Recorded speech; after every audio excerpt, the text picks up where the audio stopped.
Let us revise section 7. Section 7 is scope of supply. How do we understand scope of supply? Section 7. There are how many subsections? There are 4 subsections. 7.1, 7.1a, 7.2, 7.3. 7.1 is what is supply. What is supply has got how many clauses? It has got 3 clauses: A, B, and C. A clause, there should be consideration and the activity should be in course or furtherance of business. B clause, there should be import of services, and this import of services should be for consideration. It may or may not be in course or furtherance of business. Clause C, the activity should be falling in schedule 1, then it will be called as supply even if it is without consideration. Okay, then in this particular schedule 1 there are 4 paragraphs. Okay, so para 1, if even if there is permanent transfer or disposal of asset on which ITC is availed, then it is called as supply even if it is without consideration. Then supply between related parties or distinct persons. Supply between related parties or distinct person is supply even if it is without consideration. Okay, in this there is a proviso that if employer is doing a supply, giving gift to employee, the value of that gift is not exceeding rupees 50,000 by an employer to an employee, then it is not treated as supply. Third paragraph, principal sending the goods to agent will be treated as supply even if without consideration. And lastly, import of service but in course or furtherance of business from related person or from own establishment outside India. So this is your schedule 1. Now talking about 7.1a. 7.1a talks about whether particular activity is a supply of goods or supply of services. So it gives clarification. It gives clarification on whether particular activity is supply of goods or supply of services. Okay. So some of the important activities to be understood are: number 1, the construction.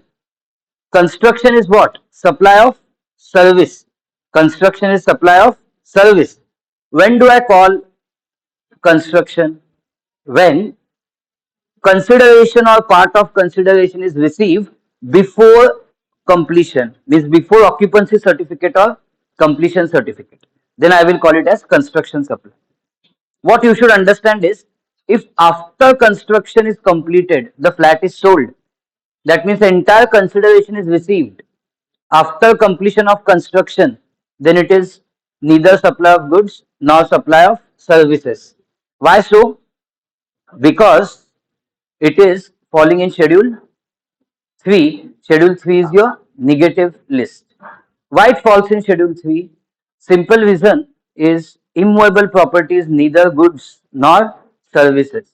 Immovable property is not goods, so its sale will not amount to supply. Okay, and one more important activity in your schedule 2 is restaurant. Restaurant, canteen, cafes, then lounge, whatever you call it, whenever they are providing any food or any drink for consumption, then it is supply of service. Okay, it is clarified that it is supply of service. Agreeing, next activity which is important here, agreeing to refrain from an act or to tolerate an act or situation is a supply of service. Means non-compete agreements. We have seen the example. You remember, non-compete agreement is a supply of service. Okay.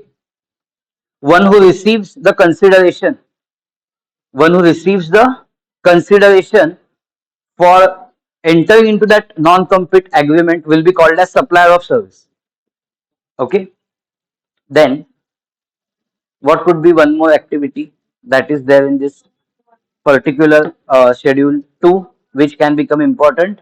Software, anything done with software is a supply of service. Means it can be upgradation of software, it can be, yes, it can be after upgradation, customization, maintenance. Okay, it will be supply of service. Use of intellectual property rights, for temporary transfer of intellectual property rights is a supply of service. Okay, so works contract is again a supply of service. The definition of works contract, as you know, is given in section 2, clause 119.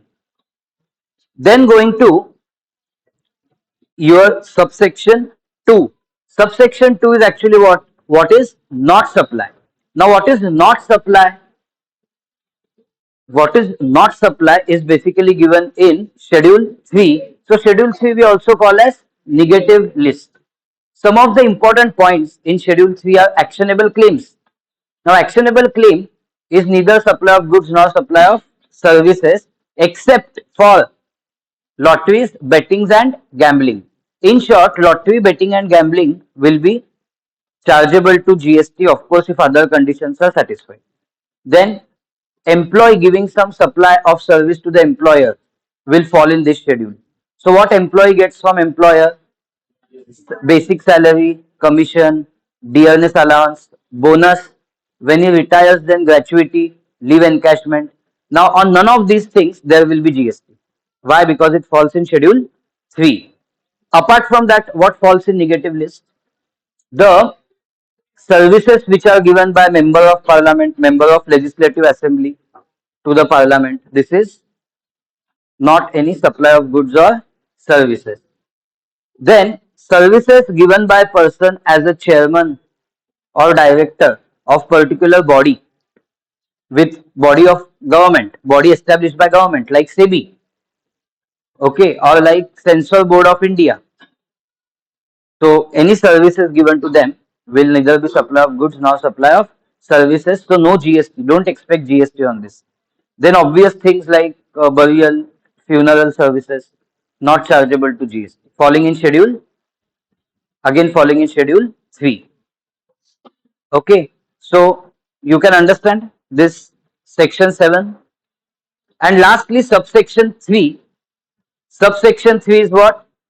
Right is been given to government to treat particular supply as either supply of goods or either supply of services. They can bring a notification.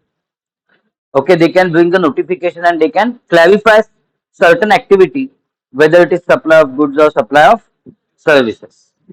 So thank you very much. CA Pratik Neve signing off.